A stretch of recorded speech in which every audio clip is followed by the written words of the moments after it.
आजकल बिहार का चुनाव मीडिया में जो है वो बहुत ज़्यादा चर्चित है। उसका जादू जो है वो सर चढ़ के बोल रहा है। और इस बीच तुषार गांधी साहब अभी-अभी बिहार से लौटे हैं। इससे पहले भी एक बार वो बिहार गए थे इसी दौरान। तो हम उनसे ये जानने की कोशिश करेंगे कि इनके दोनों जो दौरे हुए हैं, उसमें क्या अंतर आपने देखा? इसके अलावा ये है कि आज कौन-सा मुद्दा जो है वो जनता के लिए सबसे ज़्यादा अहम बना हुआ है। सिविल सोसाइटी और जो राजनीतिक दल हैं, उनके दोनों के काम करने में क्या फ़र्क है?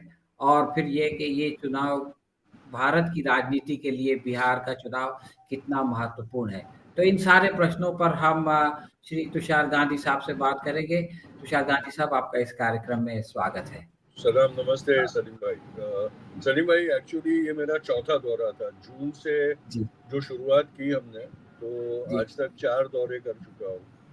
उसमें से आखिरी 2 दौरे थे वो बिल्कुल चुनाव पे ही फोकस थे। उसके पहले जो 2 दौरे हमने किए वो जानकारी प्राप्त करने और लोगों से बातचीत के ज़्यादा थे। पर आखिरी 2 जो थे वो एक तो वोट चोरी के मुद्दे पर हमने कैंपेन किया, दूसरा इस बार का हमने कॉन्स्टिट्यूएंसीज में जाकर कैंपेन किया। तो 4 दौरे कर चुका हूँ मैं बिहार के इस दरमियान, जून से लेके अभी तक। हाँ, तो दोस्तों, आपको अंदाज़ा हो रहा होगा कि किस तरह से सिस्टमैटिक तरीके पर तुषार साहब जो है वो जून के बाद बिहार आते-जाते रहे और उन्होंने वहाँ की सिचुएशन का आकलन किया। और उसके बाद फिर ये कि ये आखिरी 2 दौरों में उन्होंने चुनाव को बहुत नज़दीक से देखा। और उन्होंने जो कुछ भी देखा और जो महसूस किया और जिस तरह के कार्यक्रम आपने किए, उन सब के बारे में हम जानेंगे। तुषार साहब, पहला सवाल ये है कि ये जो आखिरी के जो 2 दौरे किए आपने, जब आप इससे पहले बार गए थे, तो उस वक़्त जो है वो वोट चोर गद्दी छोड़ का मामला उठ गया था एसआईआर के बाद। और तेजस्वी और राहुल जो है वो रैली कर रहे थे। इस बार आप गए तो जो है वो चुनाव प्रचार ज़ोर-शोर से चल रहा था। और पूरा बिहार जो है वो सारी पार्टियाँ अमित शाह से लेकर के नरेंद्र मोदी तक और नीतीश कुमार से लेकर के चिराग पासवान तक और राहुल से लेकर के तेजस्वी यादव तक सारे लोग मैदान में उतरे हुए थे। तो ये जो माहौल आपने जनता में देखा, अवाम में देखा, इसमें पिछली बार के दौरे में आप जनता का क्या मूड देख रहे थे और इस बार क्या मूड देख रहे थे? इसमें कोई परिवर्तन हुआ या उसी तरह का माहौल था? सलीम भाई, जून में जब हमने शुरुआत की तो ऐसे लग रहा था कि बिहार की जनता में थोड़ी उदासीनता है, थोड़ी इंटरेस्ट नहीं हो, ऐसे लग रहा था। लगता था ये क्या हुआ, क्योंकि बिहार के आम से आम इंसान पॉलिटिकली बहुत जागरूक होता है, तो लगा क्या हो गया है। लेकिन उसके बाद के जो दौरे हमने किए, और खास करके मेरा जो पिछली बार का दौरा था, उसमें सरगर्मी एकदम से बढ़ी हुई दिखाई दी। और जो पिछली बार का मुद्दा जो दौरा हुआ, उसके वक्त ही वोट चोरी का मामला, सर का मामला और वोट चोरी का मामला सबके जबान पर आ गया था। और वोट अधिकार यात्रा जो राहुल ने की, जिसमें महागठबंधन के चारों नेता, पार्टियों के चारों नेता एक गाड़ी में बैठ के घूम रहे थे बिहार में, उससे एक बहुत बड़ी उत्तेजना आई बिहार में। और वोट चोर गद्दी छोड़ का नारा गूंजने लगा बिहार के सड़कों पर। मुझे लगता है कि इस चुनाव में इस मामले का असर होने वाला है, क्योंकि जिस प्रकार से सर इम्प्लीमेंट हुआ, जिस प्रकार से नामों की कटाई हुई है इलेक्टोरल रोल्स में से वगैरह, उसमें एक प्रकार की नाराजगी वोटरों में दिख रही है। एक डर भी दिख रहा है कि ये मनमानी तरीके से हमको हमारे वोट के अधिकार से वंचित करेंगे, और हम फिर निराधार हो जाएंगे। और क्या अगर हमारा नाम वोटर लिस्ट में से काटा जाता है, तो क्या हमारे नागरिकता के ऊपर भी इसका कोई असर पड़ेगा क्या? तो ये जो सारी एक भावना है, उसका मुझे लगता है कि इस चुनाव पे जरूर असर होने वाला है।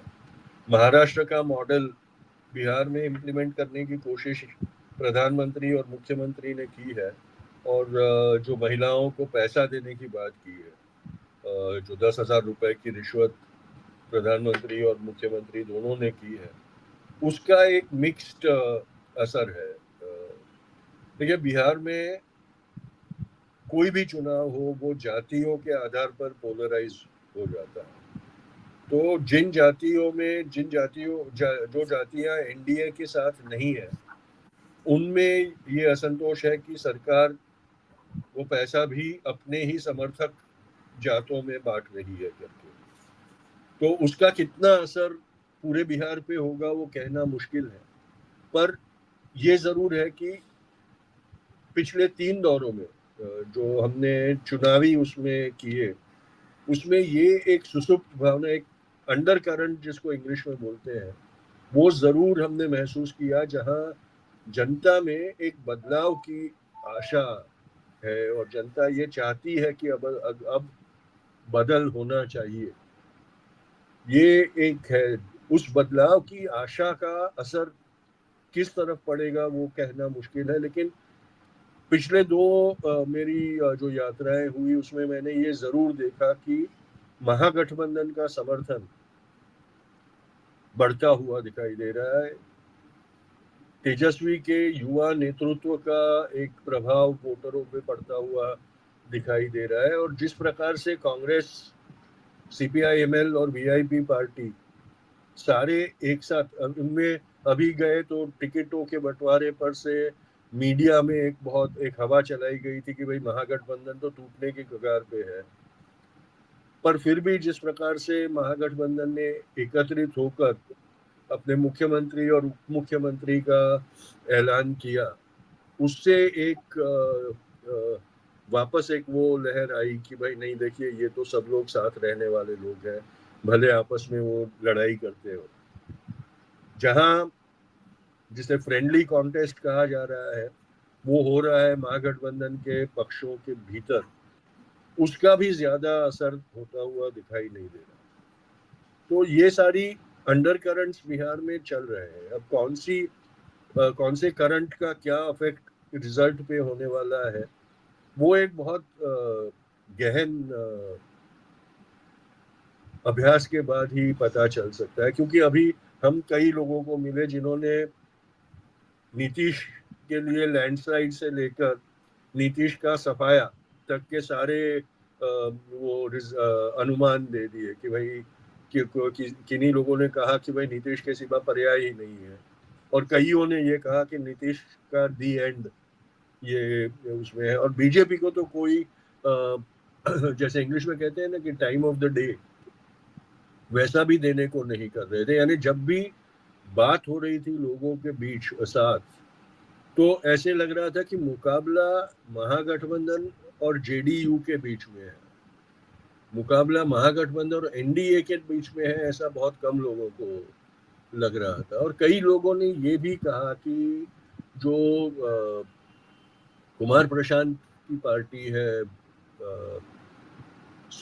जन सुराज पार्टी, कईयों का मानना यह है कि वो ज्यादा वोट एनडीए और बीजेपी के काटेगी। अब थोड़ा कंफ्यूजन है इस बार, क्योंकि स्पष्ट मुकाबला नहीं है। जन सुराज पार्टी का थोड़ा प्रभाव होने वाला है। फिर ओवैसी ने जो चंद्रशेखर आजाद और रावण की पार्टियों से एक अलायंस करके उसने प्रत्याशी डाले हैं, उसका कुछ असर जाति वाले जो कांटे की जातियों वाले कॉन्स्टिट्यूएंसीज है उसमें हो सकता है। तो ये सारे जो जो अनप्रेडिक्टेबल इक्वेशंस है, उसका कितना और कहाँ असर पड़ता है, वो भी एक आउटकम को डिसाइड करेगा। तुषार साहब, इस बार ऐसा लग रहा था कि 20 साल हो गए नीतीश कुमार को, और एंटी इंक्यूबेंसी का असर उन पर होना चाहिए, और उनकी जो स्वास्थ्य है, और वो कभी कभार उनकी जबान भी जो है वो बहक जाती है। तो इन सब चीज़ों से भी जो है वो लोगों को जो है वो थोड़ा वो होना चाहिए, अदम इत्मीनान होना चाहिए कि भाई अब देखिए कितने सलीम दिन भाई, चलाएंगे। ये स्पष्ट है कि एंटी इनकम्बेंसी है, लोगों में असंतोष है, एंटी इनकम्बेंसी है।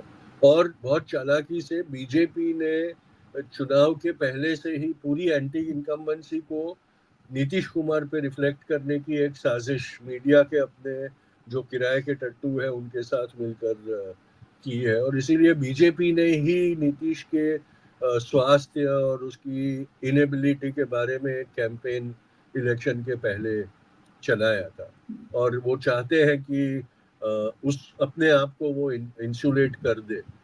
पर जो मैंने देखा है उसमें से ये लग रहा है कि एंटी इनकम्बेंसी का इफेक्ट जरूर होगा, लेकिन मेजर जो करंट है अभी बिहार के वोटरों में, वो दो चीजों पे सबसे ज्यादा फोकस हो रहा है। एक तो है पलायन का मामला, जो बिहार में से लोगों को और खास करके युवाओं को जो रोजगार के अवसर नहीं मिल रहे और जो उनको रोजगार की तलाश में दूसरे राज्यों में जाना पड़ रहा है, भागना पड़ रहा है, वो एक बहुत बड़ा मुद्दा है। दूसरा मुद्दा युवाओं के साथ वाला ये भी है कि न सिर्फ रोजगार पर शिक्षा, प्राथमिक और उच्च शिक्षा के का जो भयंकर गिरा हुआ स्तर है बिहार में, उसके कारण जो बच्चों को जाना पड़ रहा है बाहर, उसका भी हो रहा है। उसमें एक जो इस प्रेजेंट सरकार का एक जो मेजर हुआ है, उन्होंने कहा कि भाई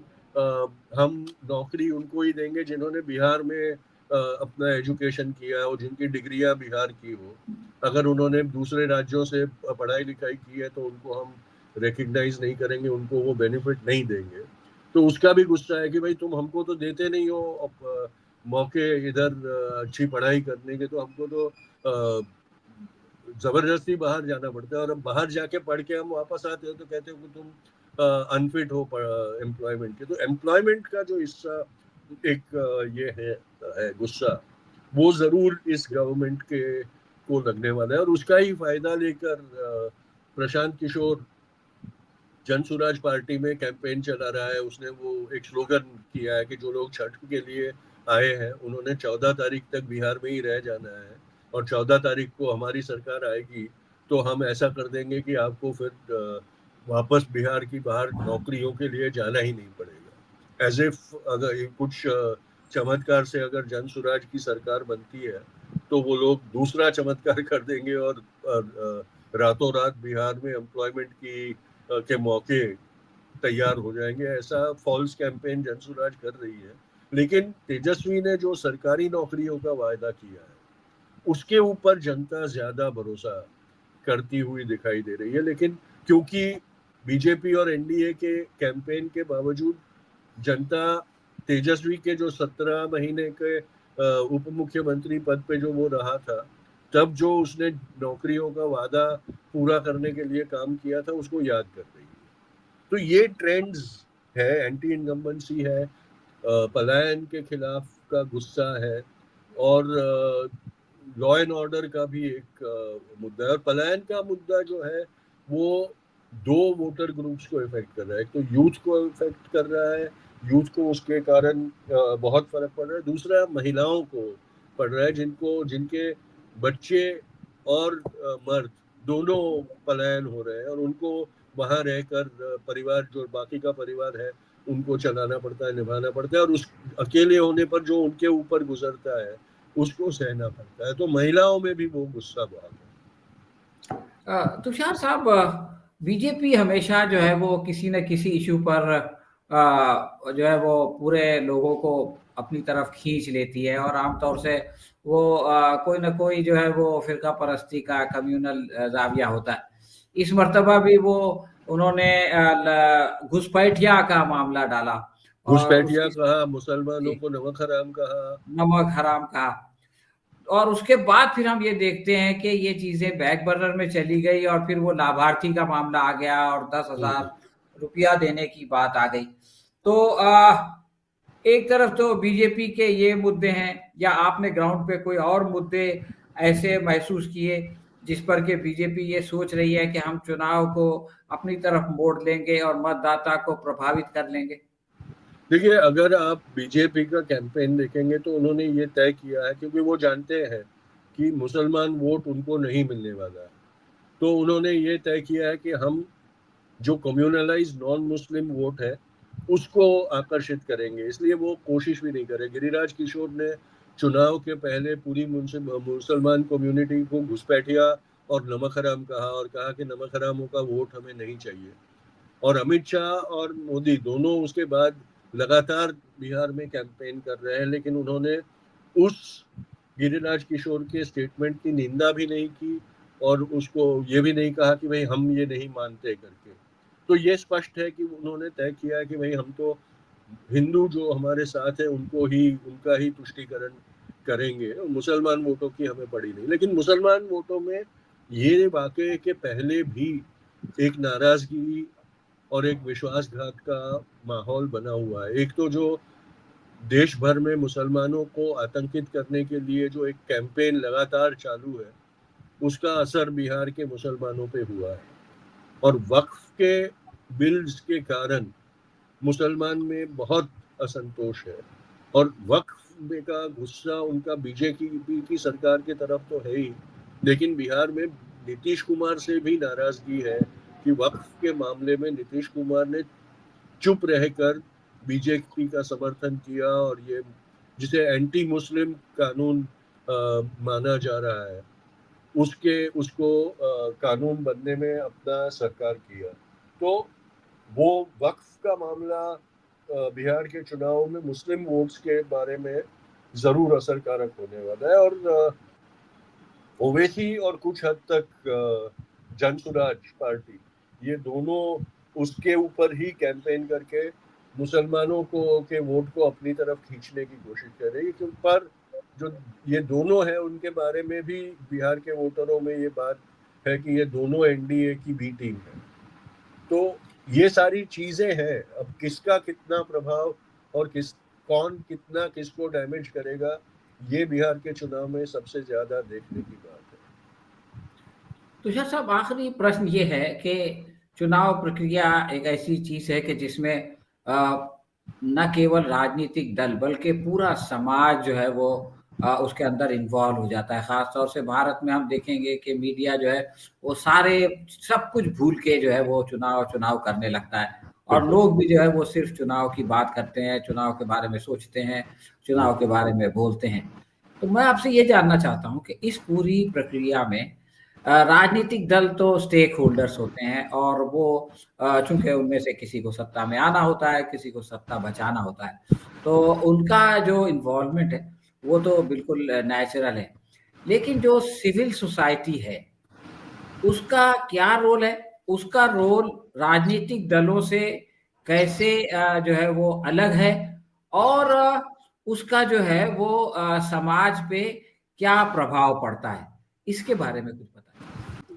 सलीम भाई, इस बार के चुनाव में ये खुल के दिखा है कि जो सिविल सोसाइटी ऑर्गेनाइजेशंस हैं वो पॉलिटिकल पार्टी की तरह ही चुनावी मैदान में कूद पड़ी है और बहुत एक्टिवली काम कर रही है चुनाव के अंदर। कुछ जो सिविल सोसाइटी ग्रुप्स है वो ये ऐलान करके चुनावी प्रक्रिया में सहभाग कर रहे हैं कि हम महागठबंधन की तरफ से काम कर रहे हैं। कुछ जो ग्रुप्स है वो चुनावी प्रक्रिया जो है, जो चुनाव की प्रोसेस होता है, उसको नागरिकों के लिए बेहतर बनाने के लिए और नागरिक अधिकार के संरक्षण के लिए काम कर रहे हैं, जहां वो पार्टी कैंपेन नहीं कर रहे हैं लेकिन चुनावी प्रक्रिया में हस्तक्षेप जरूर कर रहे हैं। और बाहर के भी कई ग्रुप्स वहाँ एक्टिव है। जो हम भारत के लोग को रिप्रेजेंट कर रहे थे वो जैसे मैंने कहा 4 दफा वहाँ जाकर आए। भारत जोड़ो अभियान वहाँ एक्टिवली काम कर रहा है। इदुल्लू कर्नाटक वहाँ बहुत एक्टिवली काम कर रहा है। दिल्ली से कई ऐसे लोग भी बिहार में काम कर रहे हैं जिन्होंने केवल महिलाओं के साथ, और वो भी जो रूरल महिला है उनके साथ काम किया, उनके ऊपर फोकस किया है। तो अलग अलग तरीके से, और मैं ये दावा कर सकता हूँ कि राजनीतिक पक्षों से ज्यादा सिविल सोसाइटी इस बार के चुनाव में इन्वॉल्व है। राजनीतिक दलों का ये हुआ था कि जिस तरह चुनावों का डिक्लेयर किया गया और टाइम टेबल आया, उसमें एक तरीके से अगर आप सिर्फ फर्स्ट फेज के वोटिंग का देखें तो आपको पता चलेगा कि चुनाव आयोग ने विपक्षों को कम से कम जनसंपर्क का मौका मिले इस तरह से इसका टाइम टेबल किया है, क्योंकि दिवाली और छठ पूजा बिल्कुल डिक्लेरेशन के बाद आ गई थी, जबकि बिहार में कुछ होता नहीं है। और मैंने ये देखा इस दौर में, जब मैं गया था तो मैं दिवाली के बाद पहुंचा और छठ पूजा के बाद तक मैं था। तो जो पहला दौर था उसमें हमने ये तय किया था कि भाई, मुझे जो लोकल लोग थे उन्होंने कहा कि भाई छठ पूजा तक कुछ नहीं होगा तो आप क्यों आते हो। तो मैंने कहा भाई मेरे पास तो टाइम नहीं है, तो इसी का हमने उपयोग करना पड़ेगा। तो ये तय हुआ कि भाई ठीक है, छठ पूजा के पहले तक हम जो मुस्लिम गांव हैं, बस्तियां हैं, उसमें कैंपेन करेंगे सिर्फ। और मैंने वो देखा कि छठ पूजा के दूसरे दिन दोपहर तक कोई संभावना ही नहीं थी कि कोई पार्टी अपना कैंपेन वहां कर सके। तो सबको, और जैसे ही छठ पूजा के दूसरे दिन की पूजा खत्म हुई और लोग फ्री हुए उसमें से, तो राजनीतिक सरगर्मियां चली। तो पर लेकिन उनके लिए यह है कि फर्स्ट फेज का कैंपेन 4 तारीख को शाम को खत्म होगा। तो जो फर्स्ट फेज में कैंडिडेट्स है उनको बहुत कम टाइम मिल रहा है कैंपेन करने को, और सेकेंड फेज में पर्याप्त टाइम मिल रहा है। और उसका भी एडवांटेज जो रूलिंग कंबाइन है उसको ही सबसे ज्यादा जाने वाला है। तो एक तरीके से चुनाव आयोग ने न सिर्फ सर के मामले में एक पक्षपाती रवैया अपनाया, लेकिन मेरा मानना है कि बड़ी चालाकी से उन्होंने इलेक्शन भी इस तरह के से शेड्यूल किया कि जिससे ऑपोजिशन डिसएडवांटेज में रहे। तो ये भी एक मामला है। पर इसलिए ये दिख रहा था कि जो पीरियड था जिसमें पॉलिटिकल पार्टीज ने ये माना कि भाई हम क्या कर सकते हैं, अभी छठ पूजा और सब आ रहा है, सब उसमें बिजी होंगे, उस वैक्यूम को सिविल सोसाइटी के लोगों ने बखूबी भरा। छोटे छोटे ग्रुप्स में जाके कैंपेन करना, स्पेशलाइज्ड फोकस्ड कम्युनिटीज पे जाके काम करना, ये सब उस पीरियड में हुआ जब कैंडिडेट्स और पॉलिटिकल पार्टीज कुछ कर नहीं पा रही थी। तो इस चुनाव में रिजल्ट में सिविल सोसाइटी का असर बहुत बड़े पैमाने में दिखने वाला है। बिहार में से ये एक नया ट्रेंड शुरू हो रहा है कि सिविल सोसाइटी डायरेक्टली चुनावी प्रक्रिया को इन्फ्लुएंस करेगी। जो हमने देखा था जब इमरजेंसी के बाद वाला इलेक्शन हुआ, और पूरा जो सिविल तब की जो नागरिक थे उन्होंने हस्तक्षेप करके पूरे चुनाव का रंग बदल दिया था, वही बात इस बार बिहार में दिख रही है। हाँ, तो दोस्तों आपने देखा ग्राउंड ज़ीरो से तुषार गांधी साहब तशरीफ़ लाए और बिल्कुल ताज़ा जो है वो आपका ये दौरा ख़त्म हुआ है। कल ही आप जो है वो वापस बम्बई पहुँचे हैं और आपका जो है वो ऐसा दौरा नहीं था कि किसी बड़े स्टेज पे जाकर के हज़ारों लोगों, लाखों लोगों से जो है वो उनके सामने एक भाषण दे दिया और वापस लौट आए, बल्कि आपने जो है वो लोगों से मिल के और उनसे बातचीत करके उनकी नब्ज़ टटोलने की कोशिश की और उनको प्रभावित करने की कोशिश की। अब इस आपका नतीजा क्या निकलेगा ये तो हमको 14 तारीख को पता चलेगा। लेकिन बहरहाल ये एक महत्वपूर्ण चुनाव था जिसमें सिविल सोसाइटी ने बहुत ही एक्टिव रोल प्ले किया और वो लोग जो कि आमतौर से चुनाव प्रक्रिया से अपने आप को दूर रखते थे, उनको भी मजबूरन जो है वो लोगों के पास जाना पड़ा और उन्होंने जो है वो अपना कर्तव्य निभाया। अब इन सारी कोशिशों के नतीजे का हम लोग इंतज़ार करेंगे और उसके बाद फिर दोबारा तुषार गांधी साहब से बात करेंगे। आपने समय निकाला, आपका बहुत-बहुत शुक्रिया। बहुत शुक्रिया सलीम भाई। चलिए, खुदा हाफिज।